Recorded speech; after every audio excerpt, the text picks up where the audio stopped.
দেখো কাটিং ক্লাসে প্র্যাকটিস চলছে। আচ্ছা কী কাটিং হচ্ছে একটু বলো তো? ফেদার কাট হচ্ছে, দেখো কিভাবে করতে হয়, ড্যামিতে করছে, জিগজ্যাগ মোশনে কাটিংটা হচ্ছে। আচ্ছা এখানে সীমাও করছে কাটিংটা।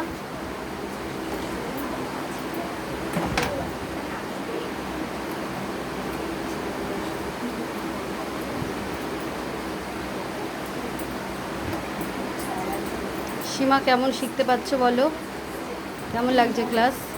ক্লাসটা খুব ভালো লাগছে। ঠিক আছে, ক্লাসটা খুব ভালো লাগছে, শিখতে পেরেছো তো সেটা বলো। হ্যাঁ ম্যাম, শিখতে পেরেছি আর নিজের